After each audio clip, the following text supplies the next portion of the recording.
Hello dear, मैं पूर्वा शर्मा अपने YouTube channel मनन ज्ञान कोश में आप लोगों का स्वागत करती हूँ। आज का मेरा टॉपिक है कि हमें अपने बच्चों को क्यों खुद पढ़ाना है और उसके बेनिफिट क्या होते हैं और हम कैसे पढ़ा सकते हैं। देखिए, कैसे का जवाब तो मैं अपने आगे वाले वीडियोस में दूंगी, क्योंकि मैं उसमें आप लोगों को पढ़ाना सिखाऊंगी कि बच्चों को घर पे कैसे पढ़ाया जाता है। और दूसरा, क्यों पढ़ाएं। क्यों पढ़ाने के लिए आप अपने बच्चे को सबसे ज़्यादा जानते हैं और आपसे ज़्यादा आपके बच्चों को कोई नहीं जानता। कब आपका बच्चा खाना खाता है, उसे क्या चीज़ में इंटरेस्ट है, वो आप जानते हैं। तो आप उससे रिलेट करके भी बच्चे को पढ़ा सकते हैं।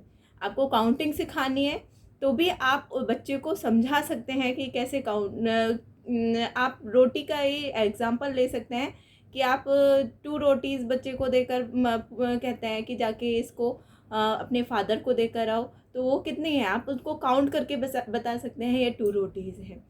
आप उससे शेप बता सकते हैं, ये शेप कैसा है। बच्चा पहले उसको देखेगा और उसको समझेगा कि ये क्या है, उसका शेप गोल है, राउंड है, पहले वो बताएगा कि ये रोटी है।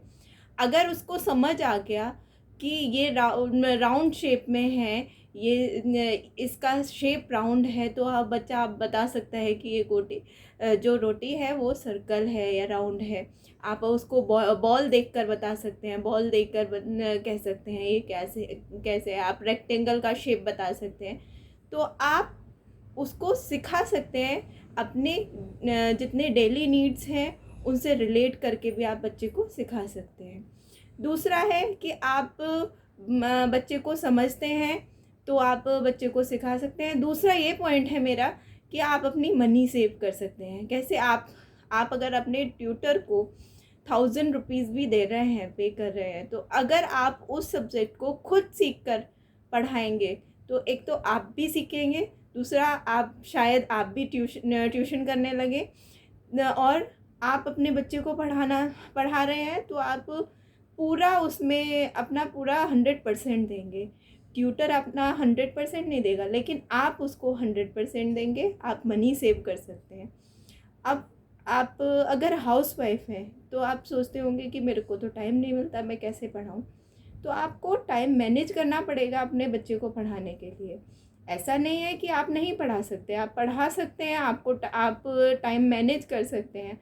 हाँ, घर में बहुत काम होता है, लेकिन आपको उसके लिए मैनेज करना पड़ेगा। आप बच्चे के स्कूल टाइम के हिसाब से अपने टाइम टेबल को मैनेज करिए और उस हिसाब से पढ़ाइए। वो आप खुद मैनेज करेंगे। मैं नहीं बता सकती कि आपके पास कितना टाइम है, आप किस टाइम पर फ्री रहते हैं और आपका बच्चा कब स्कूल से आता है। आजकल तो डबल शिफ्ट लगती हैं, सुबह को अलग लगती है, शाम को अलग लगती है, तो आपका कौन से शिफ्ट में जाता है, तो उस अकॉर्डिंग आप बच्चे को पढ़ा सकते हैं। अब ये भी हो रहता है कि कैसे कैसे पढ़ाना है। अब मैथ सब्जेक्ट से अलग तरीके से पढ़ाया जाता है, हिंदी अलग से पढ़ाई जाती है, इंग्लिश अलग से पढ़ाई जाती है। तो अगर आप बच्चे को लिखना सिखा रहे हैं तो उसका भी अलग प्रोसेस होता है, लेकिन हिंदी, इंग्लिश, मैथ तीनों में अगर आप बच्चे को राइटिंग सिखा रहे हैं, उनको लिखना सिखा रहे हैं, तो उसके लिए भी सेम ही प्रोसेस है। आप सेम ही टाइप से लिखना सिखाएंगे। पहले आप उनको लाइंस ड्रॉ करवाएंगे, उसके बाद आगे बढ़ेंगे। तो उसके लिए मैं अपना अलग से वीडियो प्रोवाइड करूँगी आपको कि आप कैसे बच्चे को लिखना सिखाएं। और उससे रिलेटेड आपको और भी बहुत सारी जानकारियाँ मैं दूंगी। और इससे अगर आप ज़्यादा और जल्दी सीखना चाहते हैं तो मेरा मनन ज्ञान कोश कोचिंग ऐप है, उसमें मैंने कोर्स क्रिएट करे हुए हैं, उससे आप सीख सकते हैं। Thank you for watching my channel.